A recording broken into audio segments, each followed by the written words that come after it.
Magkano na nga ba ngayon ang mga Kawasaki Big Bikes? Yan ang ating aalamin ngayon. Tara!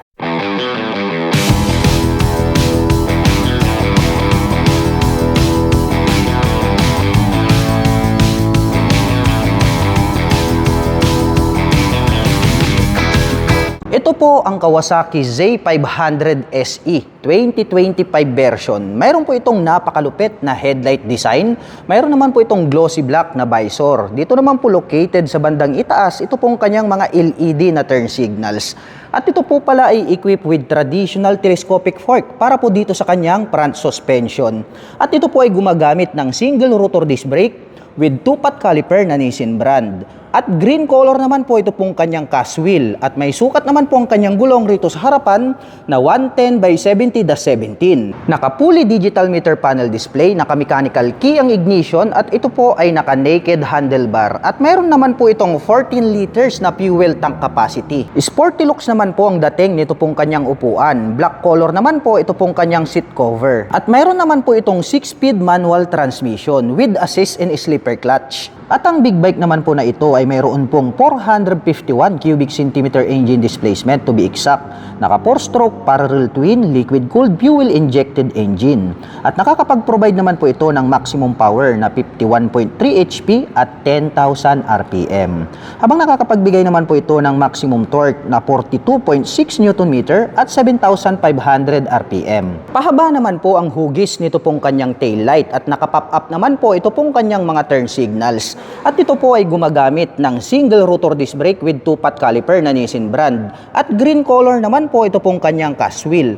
At ang sukat naman po ng kanyang gulong rito sa likuran, ito po ay mayroong sukat na 150 by 60-17. Meron po itong single exhaust at naka monoshock absorber naman po ang kanyang rear suspension. At ang presyo naman po ng Kawasaki Z500 SE 2025 version ay nagkakahalaga po ito ng 359,100 pesos. At kung balak mo naman pong kumuha ng hulugan ay kailangan mo lang pong mag-down payment ng 134,176 pesos. Ito po ang Kawasaki Ninja ZX4RR 2025 version na po ito. Grabe, napakabangis po nito pong kanyang headlight design. Meron naman po itong clear na windshield at dito po nakaposisyon sa bandang harapan ito pong kanyang mga side mirrors. At nandirito naman po sa bandang ibaba ito pong kanyang mga turn signals at ito po ay equipped with inverted telescopic fork para naman po rito sa kanyang front suspension. Gumagamit po ito ng dual rotor disc brake with 2-pot caliper. Glossy black naman po ito pong kanyang cast wheel. At ang sukat naman po ng kanyang gulong rito po sa harapan, ito po ay mayroong sukat na 120 by 70-17. Naka-fully digital meter panel display, naka-mechanical key ang ignition with immobilizer. At ito po ay naka-naked handlebar. At mayroon naman po itong 15 liters na fuel tank capacity. At ito naman po ay mayroong 6-speed manual transmission. Equipped na po ito ng assist slipper clutch at mayroon na din po siyang quick shifter. Ang angas naman po nito pong kanyang upuan. Black color naman po ito pong kanyang seat cover. At ang big bike po na ito ay mayroon pong 401 cubic centimeter engine displacement, naka-liquid cooled, 4-stroke, inline 4. At nakakapag-provide naman po ito ng maximum power na 76.43 HP at 14,000 RPM. Habang nakakapagbigay naman po ito ng maximum torque na 39.6 Nm at 13,200 RPM. Triangle shape naman po ito pong kanyang taillight at naka-pop up naman po ito pong kanyang mga LED na turn signals. At ito po pala ay gumagamit ng single rotor disc brake with single pot caliper.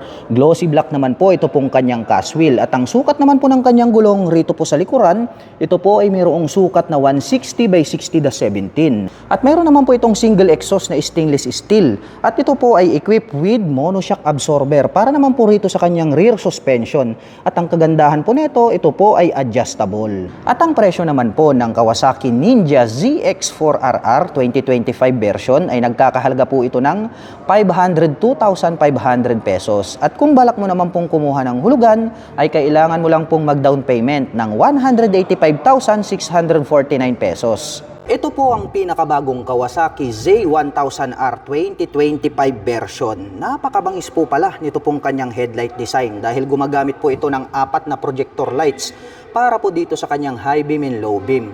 Naka-pop up naman po ito pong kanyang mga LED na turn signals at mayroon naman po siyang little visor dito sa bandang itaas. At ito po pala ay equipped with inverted telescopic fork para po dito sa kanyang front suspension. Showa brand naman po yan at equipped na rin po pala ito ng anti-lock braking system.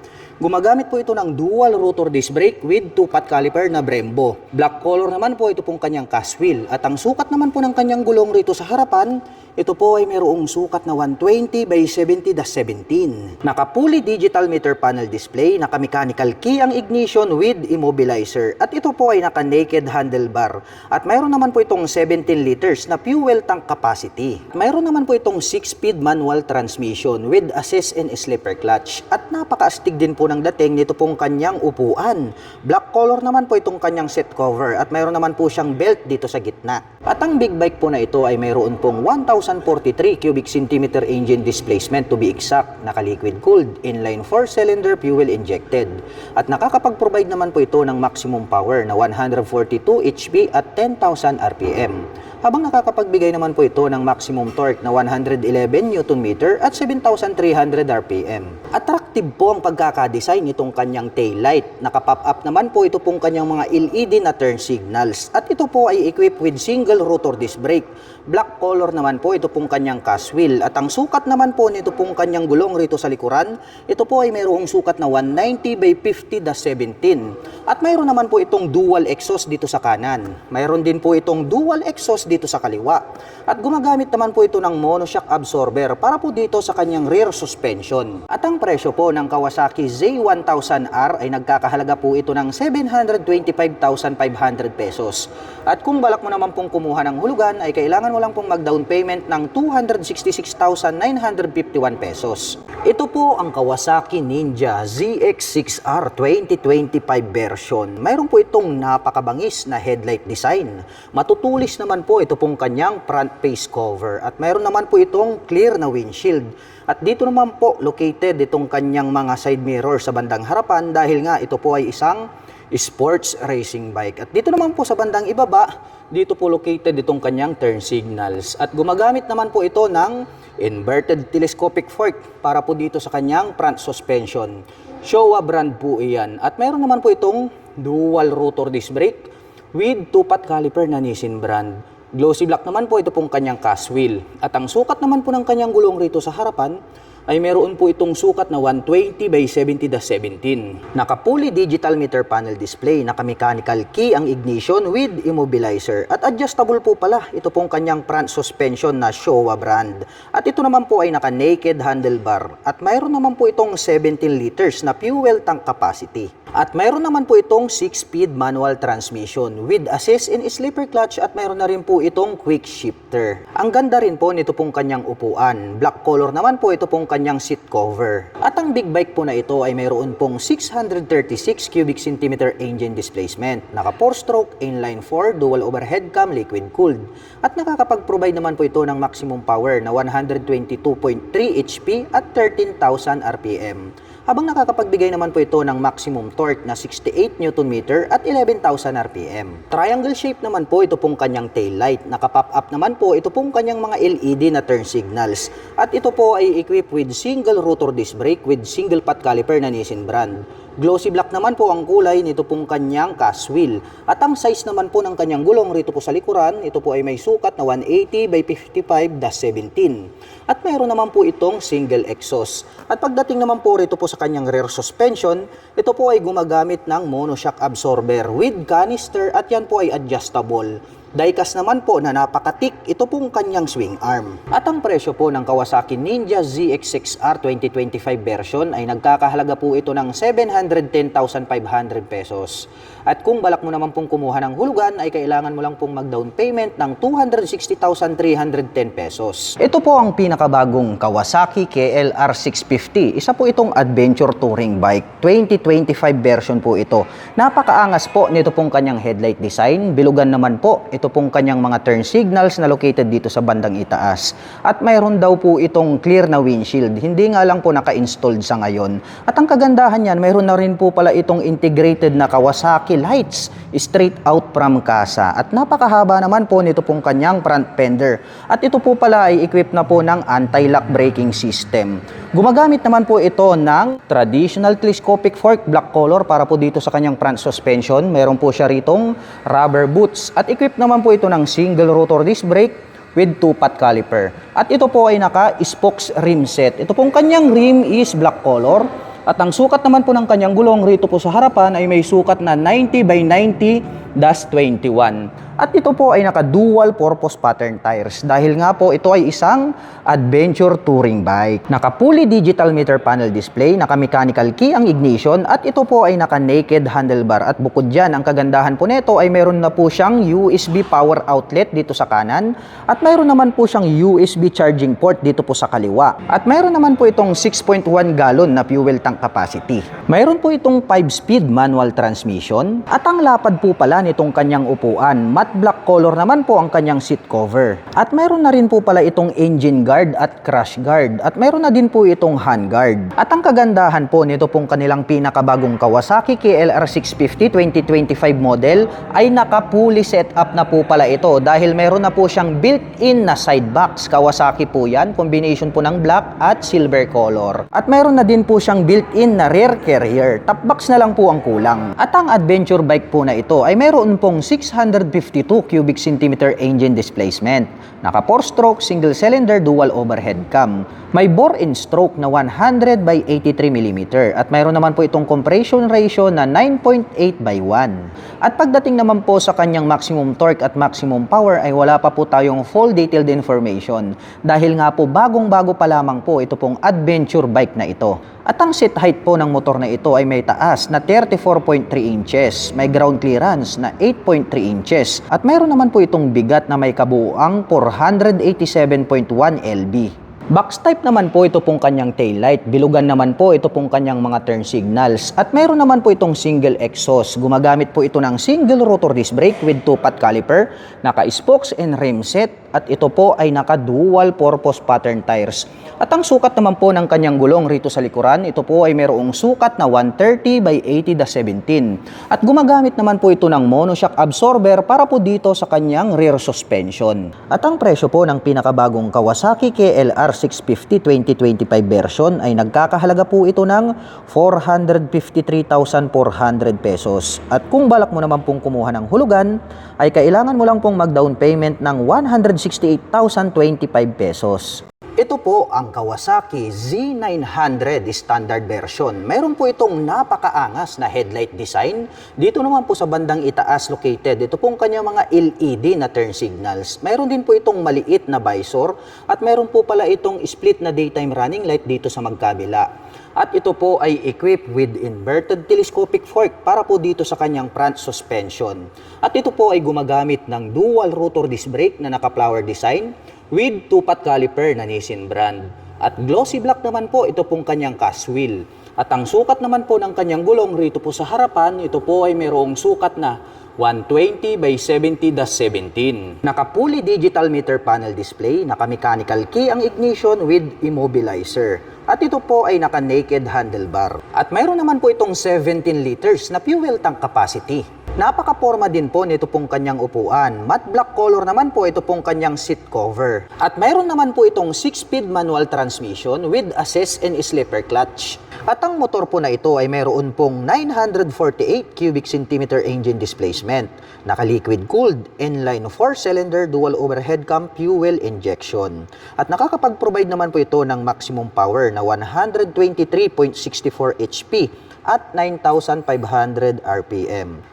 Habang nakakapagbigay naman po ito ng maximum torque na 98.6 Nm at 7,700 RPM. Unique din po ang pagkakadesign nito pong kanyang taillight at dito naman po located itong kanyang mga turn signals. At ito po pala ay equipped with single rotor disc brake na flower design with single pot caliper na Nissin brand. At ito pong kanyang cast wheel is glossy black color. At ang sukat naman po ng kanyang gulong rito sa likuran, ito po ay mayroong 180 by 55-17. At mayroon naman po itong single exhaust at gumagamit naman po ito ng monoshock absorber para po dito sa kanyang rear suspension. At ang kagandahan po niyan, ito po ay adjustable. At ang presyo naman po ng Kawasaki Z900 standard version ay nagkakahalaga po ito ng 570,000 pesos. At kung balak mo naman pong kumuha ng hulugan, ay kailangan mo lang pong mag-down payment ng 209,519 pesos. Ito po ang pinakabagong Kawasaki Versys 650 2025 version na po ito.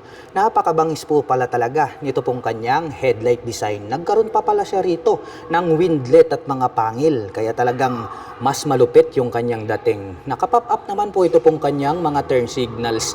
LED na po lahat ng kanyang ginagamit para po dito sa kanyang lighting system. Gumagamit naman po ito ng inverted telescopic fork, naka-dual rotor disc brake dito sa harapan, along with 2-pot caliper na Nissin brand. At ito po ay naka-cast wheel na black color. At ang sukat naman po ng kanyang gulong rito po sa harapan, ito po ay mayroong sukat na 120 by 70-17. Naka-fully digital meter panel display. Meron po itong 2-button selector dito sa bandang ibaba. At gumagamit naman po ito ng mechanical key dito po sa kanyang ignition. At ito po ay naka-naked handlebar. Papunta naman po tayo rito sa kanyang mga button selectors. Meron po tayo ritong passing light, high beam and low beam, turn signal selector, horn at ang kanyang hazard. At meron pa tayo ritong additional na button selector. Habang dito naman po sa kabila, meron po tayo ritong engine kill switch at electric starter.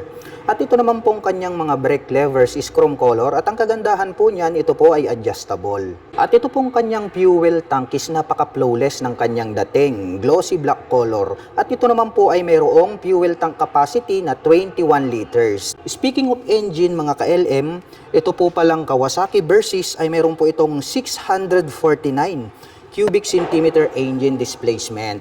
Naka-parallel twin, dual overhead cam, 4-stroke with 4 valve per cylinder. At nakakapag-provide naman po ito ng maximum power na 69.3 HP at 8,500 RPM. Habang nakakapagbigay naman po ito ng maximum torque na 61 Nm at 7,000 RPM. Dumako naman po tayo rito sa bandang likuran. Silipin natin ito pong kanyang taillight. Wow! Very aggressive din, no, yung pagkakadesign nitong kanyang taillight. LED na po yan at nakapop up naman po ito pong kanyang mga turn signals. At ito pong naka-emboss na to pag ating sinilip, meron na rin po siyang plate light. At ito pong kanyang rear fender, ang kanyang nagsisilbing plate holder. May added light reflector dito po sa bandang ibaba. Mapunta naman po tayo rito sa kanyang rear braking system. Naka-single rotor disc brake with single pot caliper na Nissin brand. At ang sukat naman po ng kanyang gulong rito sa likuran, ito po ay mayroong sukat na 160 by 60-17. At pagdating naman po dito po sa kanyang rear suspension, ito po pala ay equipped with single-sided monoshock absorber.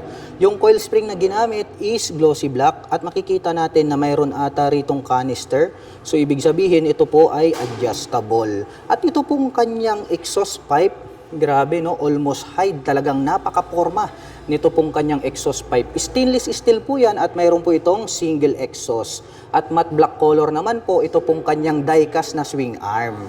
At ang presyo po ng pinakabagong Kawasaki Versys 650 2025 version ay nagkakahalaga po ito ng 512,500 pesos. At kung balak mo naman pong kumuha ng hulugan, ay kailangan mo lang pong mag-down payment dito ng 189,239 pesos. Ito po ang Kawasaki ZH2 top of the line sports naked bike. Napakabangis po pala nito pong kanyang headlight design. Matulis po ito pong kanyang front face cover na parang nagkaroon ng pangil dito sa bandang harapan. Mayroon naman pong Kawasaki logo dito sa bandang gitna at mayroon naman po itong maliit na visor. At dito naman po located dito pong kanyang mga turn signals na LED. At ito po pala ay equipped with inverted telescopic fork para po rito sa kanyang front suspension. At ito po ay equipped with ABS or anti-lock braking system. Gumagamit po ito ng dual rotor disc brake with 2-pot caliper na Brembo. At glossy black naman po ang kulay nito pong kanyang cast wheel. At ang size naman po ng kanyang gulong rito po sa harapan, ito po ay mayroong sukat na 120 by 70-17. Naka-fully digital meter panel display, naka-mechanical key ang ignition, equipped na po yan ng immobilizer. At mayroon naman po itong 19 liters na fuel tank capacity. At bukod dyan, ang kagandahan po nito ay mayroon na po siyang cruise control. At ito po ay naka-naked handlebar. At mayroon naman po itong 6-speed manual transmission. Equipped na rin po ito ng assist and slipper clutch at mayroon na rin po siyang quick shifter. Ang astig din po nito pong kanyang upuan. Black color naman po ito pong kanyang seat cover at mayroon naman po siyang belt dito sa gitna. At ang Kawasaki ZH2 ay mayroon pong 998 cubic centimeter engine displacement. Naka 4-stroke, inline 4, dual overhead cam, liquid cooled. At nakakapag-provide naman po ito ng maximum power na 200 HP at 11,000 RPM. Habang nakakapagbigay naman po ito ng maximum torque na 137 Nm at 8,500 RPM. Unique naman po ang pagkakadesign nitong kanyang taillight. Naka-pop up naman po ito pong kanyang mga LED na turn signals. At ito po pala ay gumagamit ng single rotor disc brake with single pot caliper na Nissin brand. Glossy black naman po ang kulay nito pong kanyang cast wheel. At ang sukat naman po ng kanyang gulong rito po sa likuran, ito po ay mayroong sukat na 190 by 55-17. At mayroon naman po itong mapurmang exhaust pipe at gumagamit po pala ito ng monoshock absorber para po dito sa kanyang rear suspension at ito po ay adjustable. At ang presyo naman po ng Kawasaki ZH2 ay nagkakahalaga po ito ng 923,500 pesos. At kung balak mo naman pong kumuha ng hulugan ay kailangan mo lang pong mag-down payment ng 336,767 pesos. Ito po ang Kawasaki Z650RS. Napakaburusko po ng classic big bike na ito. Mayroon naman po itong rounded shape na headlight design. Naka-pop up naman po ito pong kanyang mga turn signals at LED na po lahat ng kanyang ginagamit para po sa kanyang lighting system. At equipped naman po ito ng traditional telescopic fork para po dito sa kanyang front suspension. At mayroon naman po itong dual rotor disc brake with 2-pot caliper na Nissin brand. Glossy black naman po ang kulay dito pong kanyang cast wheel. At ang size naman po ng kanyang gulong rito po sa harapan, ito po ay mayroong sukat na 120 by 70-17. Combination po pala ng digital at analog ito pong kanyang meter panel display. Naka-mechanical key ang ignition at ito po ay naka-naked handlebar. At mayroon naman po itong 12 liters na fuel tank capacity. Mayroon naman po itong 6-speed manual transmission at retro style naman po ito pong kanyang upuan. Combination po pala ito ng gray at black. Ito pong kanyang seat cover. At ang classic big bike po na ito ay mayroon pong 649 cubic centimeter engine displacement. Naka 4-stroke, 2-cylinder, dual overhead cam, liquid cooled. At nakakapag-provide naman po ito ng maximum power na 67 HP at 8,000 RPM. Habang nakakapagbigay naman po ito ng maximum torque na 65 Nm at 6,700 RPM. Bilugan naman po ito pong kanyang tail light at nakapop up naman po ito pong kanyang mga turn signals, LED na po yan. At ito po ay gumagamit ng single rotor disc brake with single pot caliper na Nissin brand. Glossy black naman po ang kulay nito pong kanyang cast wheel. At ang sukat naman po ng kanyang gulong rito po sa likuran, ito po ay mayroong sukat na 160 by 60-17. At mayroon naman po itong single exhaust na stainless steel. Gumagamit po pala ito ng monoshock absorber na adjustable para po dito sa kanyang rear suspension. At ito pong kanyang swing arm is die-cast po siya na matte black color. At ang presyo po ng Kawasaki Z650RS ay nagkakahalaga po ito ng 469,500 pesos. At kung balak mo naman pong kumuha ng hulugan ay kailangan mo lang pong mag-down payment ng 175,060 pesos.